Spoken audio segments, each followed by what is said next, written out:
Your phone buzzes, a message flashes. Canada drops visa requirements for 10 Asian countries. You blink. Did you read that right? No embassy visits, no stacks of paperwork, just a passport and a plane ticket. But wait, why now? Why these countries? And what does this mean for millions of travellers and for Canada itself? This is not just about easier travel, it is a geopolitical play, a tourism shift, and maybe something even bigger. Stick around because the countries on this list might surprise you. And if yours is one of them, your gateway to North America just swung wide open. Number 10. Brunei, Jerusalem. A tiny nation tucked on the island of Borneo. Wealthy, quiet, and often overlooked. But now it is suddenly at the centre of Canada's latest travel shakeup. Ask yourself this: why would Canada open its doors visa-free to a country with fewer than 500,000 people? What does Brunei bring to the table that made it jump the line? Here is the thing. Brunei is no ordinary microstate. With massive energy reserves and deep-pocketed outbound tourism, its citizens are some of the highest spenders per trip in Southeast Asia. Canada sees that and it wants in. But that is not the whole story. This move is also about forging new allies in a region where China casts a long shadow. Brunei might seem small on the map, but in the global game of travel, diplomacy, and influence, it is now playing a much bigger role. And this visa change, that was the opening move. Number 9. Hong Kong Special Administrative Region of the People's Republic of China. A glittering skyline, a financial powerhouse, a city that never seemed to need help getting in anywhere. So why is Canada making this bold headline-grabbing move, now dropping visa requirements for Hong Kong passport holders? Ask yourself this: is this about tourism or something deeper? The answer might surprise you. Tensions between China and the West are simmering. At the same time, thousands of Hong Kongers have been looking for safe havens, second homes, or future opportunities abroad. Canada is not just welcoming travellers. It is signalling support, freedom of movement, and long-term strategy. But this is not without risk. How will Beijing react? What does this mean for Canada's own diplomatic balancing act? Before we reveal the next country, and trust us, it only gets more surprising, make sure to subscribe. That is how we continue bringing you the truth behind the headlines and content that dives deeper than the scroll. Number 8. Israel national passport holders. Sun-drenched streets, a booming tech sector, and a population that travels more per capita than almost any other. But here is the question: why did Canada quietly drop visa requirements for Israeli passport holders? And why now? The answer lies beyond tourism. This decision is not just about flights and vacation plans.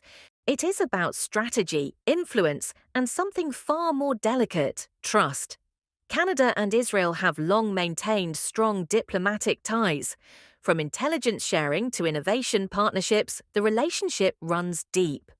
But for decades, Israeli travellers still needed to apply for a visa to visit Canada. That changed quietly when Canada added Israel to its list of visa-exempt countries. Now Israeli nationals can enter with just an electronic travel authorization, skipping the embassy altogether. So what triggered the shift? In part, it is economic. Israeli tourists spend significantly per trip, and business ties between the two nations have never been stronger. From tech startups in Tel Aviv to research partnerships in Toronto and Montreal, there is real movement and real money flowing in both directions. But geopolitics also plays a role, with the Middle East more unstable than ever, and Israel navigating complicated alliances. This move reinforces Canada's position as a safe and open partner in a shifting landscape. It also quietly aligns Canada more closely with its Five Eyes allies, especially the United States, where visa-free travel for Israelis was approved just months earlier. And here is something most people missed. This is not blanket approval. The exemption only applies to Israeli citizens holding a national Israeli passport.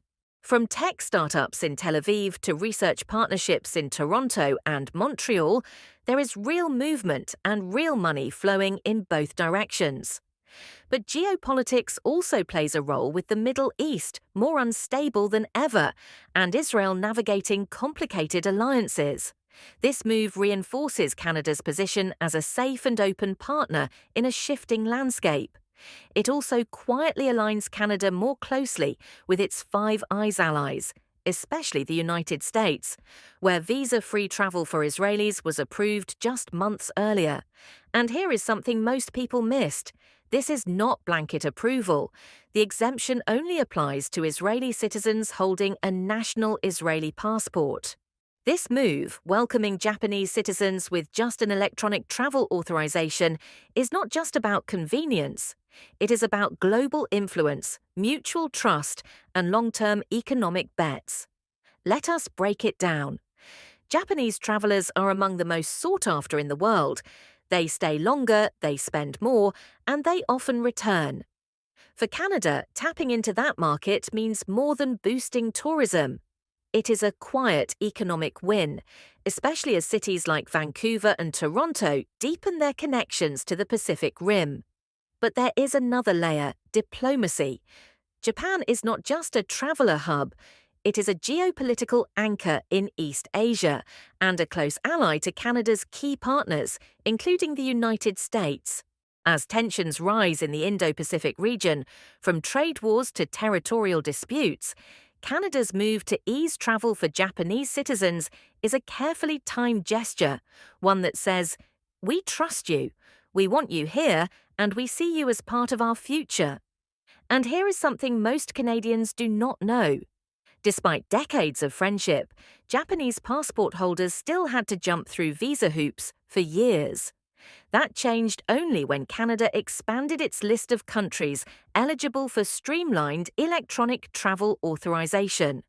A quiet policy shift that now signals deeper alignment. So yes, it may look like a small stamp in a passport, but this is part of a much bigger map, one where Canada is redrawing its relationships across the globe. Before we continue to the next country, make sure to subscribe. That is how we keep bringing you stories that go beyond the headlines and into the real reasons behind these global moves. Trust us, the next one might just surprise you. Number 6, Republic of Korea. It starts with a plane ticket, and now it is missing one thing: the visa. South Korean citizens can now travel to Canada without applying for a traditional visa. Just an electronic travel authorization, and they are cleared for takeoff. But here is the real question: why now? What changed between these two countries that made Canada move? The Republic of Korea is not just a regional power, it is a global one. From cutting-edge technology to high-level defense cooperation, South Korea is one of the fastest rising players in international politics, and Canada has been watching closely. This decision is not just about tourism. Yes, South Koreans are frequent, high-value travelers. They love exploring international destinations and often travel in family units or multi-generational groups. That is gold for Canada's tourism sector. But behind the smiling airport welcome signs lies a much deeper story: strategic alignment. South Korea is a major Indo-Pacific ally. With rising tensions in the region, particularly with North Korea's missile tests and China's assertive policies, Canada's visa policy shift sends a subtle but powerful message. We stand with you, we want more of you here, and we are ready to deepen the ties. And the timing is no accident. Canada released its Indo-Pacific strategy recently, calling for stronger economic and security partnerships in Asia. South Korea fits that strategy perfectly. Removing the visa hurdle is not just a convenience, it is an investment in closer cooperation.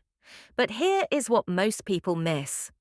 This is not just about who gets in easier, it is also about who stays longer, who invests, who studies, and who builds futures in Canada. South Koreans already make up a sizable portion of international students and tech workers in cities like Toronto and Vancouver. Now, that pipeline just got wider. So, while it might look like just another stamp in a passport, this move is layered with economics, security, diplomacy, and future planning. Because when two middle powers look ahead in an uncertain world, sometimes the smartest play is to open the door. Number 5. Singapore. A city-state smaller than most Canadian provinces, yet holding more global influence than entire regions. Now ask yourself this. Why would Canada, one of the largest countries in the world, go out of its way to waive visa requirements for one of the smallest? The answer: power. Not the kind you measure in land or population, but in wealth, stability, and strategic value. Singapore is one of the world's busiest travel hubs. Its citizens are among the most mobile and affluent on the planet, and they are planners. When they travel, they invest, they spend, and they build connections. For Canada, attracting Singaporean travellers is not just about tourism. It is about tapping into one of the most globally connected societies on Earth. But this move did not come out of nowhere. Behind the scenes, Canada has been strengthening ties with key players in the Indo-Pacific and Singapore. It is the crown jewel of that strategy. This is a nation that punches far above its weight. From financial services to clean energy innovation, from cybersecurity to global shipping, Singapore has its hands in everything, and Canada sees the value in closer ties. There is also a growing urgency with global powers competing for influence in Southeast Asia. Canada is positioning itself carefully to stay relevant and visible. Removing visa requirements for Singaporean passport holders is a subtle but powerful message. We trust you, let us build more together. And for Singaporeans, the deal just got sweeter.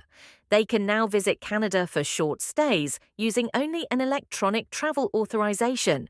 So, beneath the surface of this travel update lies a story of opportunity, strategy, and mutual growth. One that could reshape Canada's connections in Asia for years to come. The world is changing fast, and Canada's bold visa moves are reshaping how we connect with Asia. From Thailand's vibrant streets to Malaysia's growing innovation and the complex ties with Taiwan and the United Arab Emirates, these changes open doors for new opportunities and challenges alike. If you found this eye-opening, don't forget to like, share, and subscribe. Your support helps us bring you more deep dives into stories that matter. Stay curious, stay informed, and get ready because the next revelations on global travel and diplomacy are just around the corner.